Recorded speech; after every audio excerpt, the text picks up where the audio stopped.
Morning. It's another Friday for me. You'll see this on Tuesday, and it's a beautiful day in New York City as we're finally experiencing spring once again. I've done something different with my life. In addition to being a cancer survivor, I'm also starting a course at Cornell, Cornell, to learn about social media marketing. For years, I was waiting for people to come to me. Now I've decided I might as well learn something about social media because I think that's where all the eyeballs are on. And also, while we're in quarantine, even though I know now I am no longer immune suppressed, I still can't travel. So how am I going to get the message out unless I get out a message that is appropriate and gets your attention? Because not only do I need followers, I need people to see my message and see it in glorious living color and through other people's eyes as well. I love being an advocate. I participate.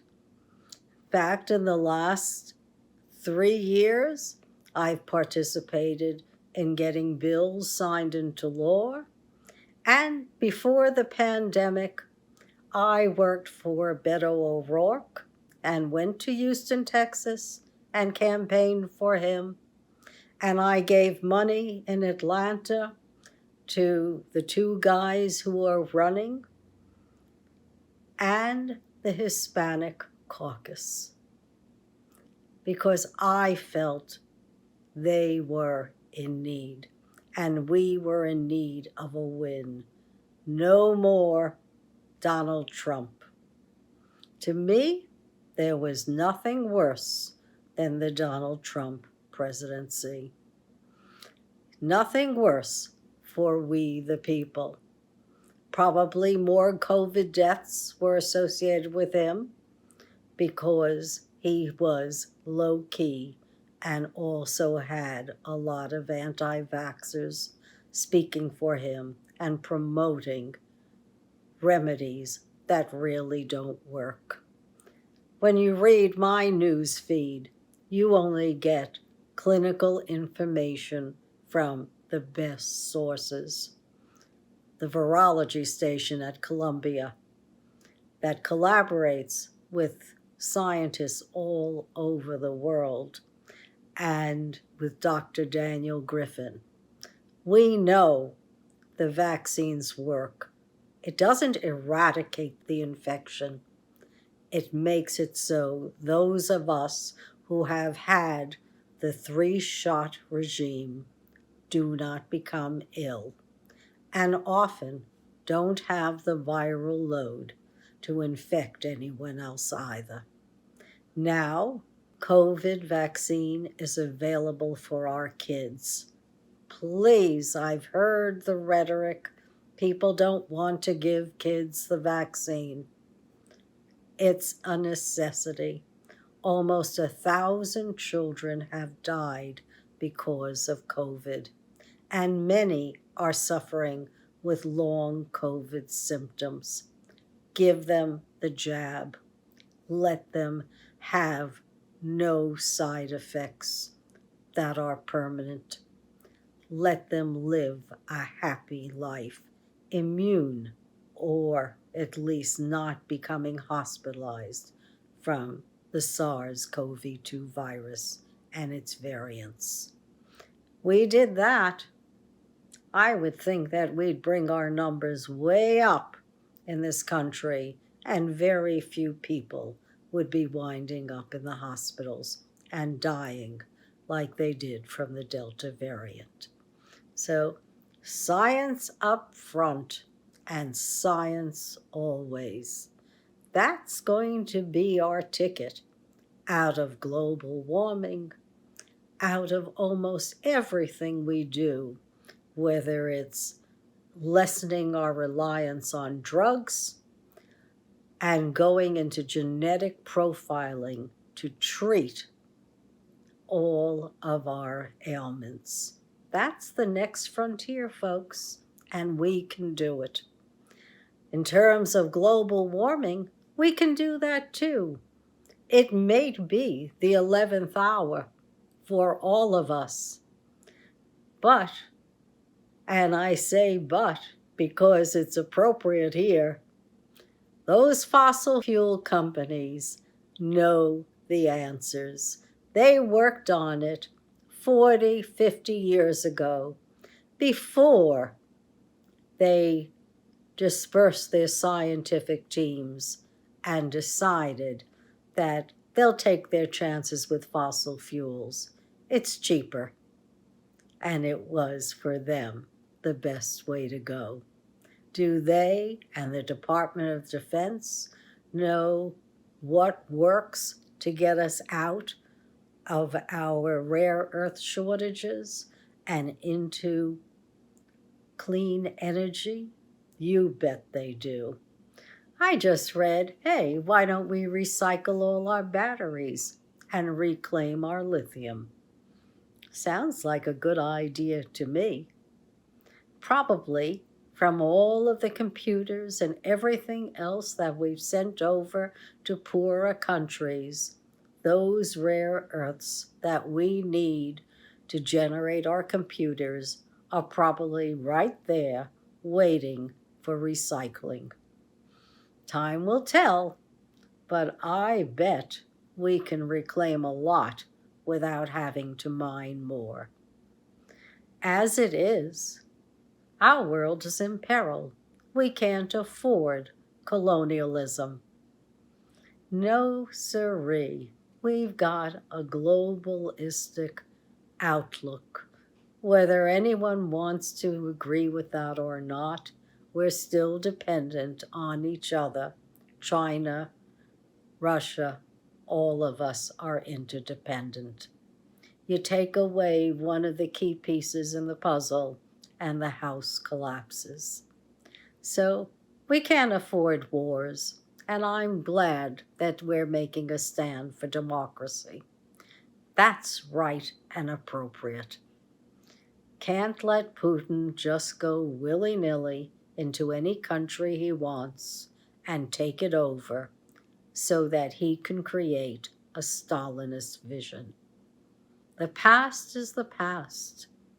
Just like giving people low salaries, that's part of the past. America has become number one in economic inequality. That's a dreadful place to hold. When we know, one of the reasons I found out that unions are becoming more powerful is because you've got educated kids.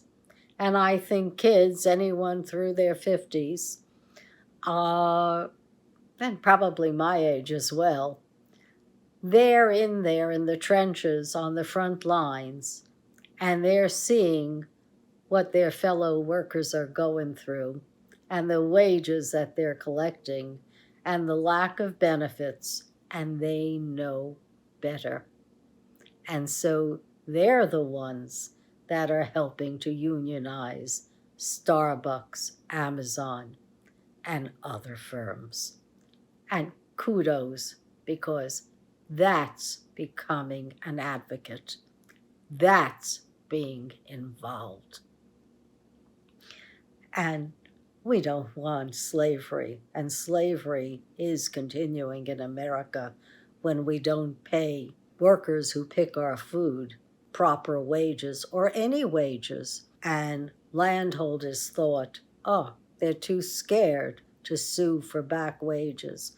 Well, guess again, they're suing for back wages, and they deserve them with penalties on the landowner. This is not a time to stiff labor. And I don't care what anyone says about inflation. Just look at the corporate numbers. Exxon letting go of a part of Rosneft, which was their piece in Russia still made $5.5 billion in profit this quarter. And we're giving them $1 trillion in subsidies? I'd take them away in a nanosecond. They don't need it. If they invested in climate mitigation and prevented our world from going to 1.5 degrees Celsius, I'd give them more money for research and development. But otherwise, I don't see rewarding them. I see antitrust controls and enforcement of antitrust. We have a lot of weapons at our disposal, both real weapons that we're using in Lend-Lease for Ukraine, along with the EU, and we have monetary weapons, antitrust. A lot of what's happening to our country are inflationary pricings that are being passed along to the consumer. Doesn't have to be that way. When I was in business, I never passed an instantaneous price increase along to the consumer unless I knew that it was going to go on for at least 6 months or longer. But I was a small business with only 25 employees, and I had long-term contracts. And before I would break those contracts, I had to be darn sure that that inflation was permanent. Not our corporations. They got their hooks in government. They got their hooks in our world as well, and they're getting away with antitrust and stiffing the American public with higher prices. And I'd like to say kudos to those states who are actually using federal stimulus money for good. There are Indian reservations in the state of Washington that now have grocery shops with fresh fruits and vegetables. The food deserts all over the country can be replenished just like we're doing there. And that's a win-win for society. That's what we want, folks. Healthy, informed, educated citizens. Not roads leading to nowhere, but real public transportation that takes people quickly and efficiently to jobs. We don't need more asphalt just for the sake of widening lanes, like they're thinking of doing in Houston, Texas. I was in Houston, Texas. I was there rush hour. There's nobody on the major superhighways to begin with. So why displace minorities for more roadways when what people really need are bike lanes, pedestrian ways, and also public transportation from the suburbs to the cities? Because Houston is spread out. Where I was by the Houston Methodist Health Center and all the universities. But then there's the other part of Houston that I didn't even get to see. Where I was a tremendous population. And you might ask, why was I there? I went there in 2018 to support Beto O'Rourke. I asked his committee to send me any place that they thought they needed me for 1 week, and I was sent to Houston, Texas. I've got relatives in El Paso. I really wanted to go there, but they said there was a need for me in Houston. Advocacy is in my blood. I guess I always was an advocate, and now I've truly come of age. Just like Martha Stewart and Helen Mirren and others. in my age category. Jane Fonda is one. We're not getting off the stage so soon. And I've got a political platform, AmericaSpeaksUS. You'll hear more about it in the coming weeks because I love America, and more than political parties and cultural divisions, I like problems and I like solving them. One good way to solve a problem is through pay transparency. We're doing that in a couple of states. It's the right thing to do for not only gender equality, but racial equity. Give everyone in the same position the same money. We deserve it. I know Americans work hard. I know Americans do it right the first time. I've seen it in every business I've been in. So that's my message.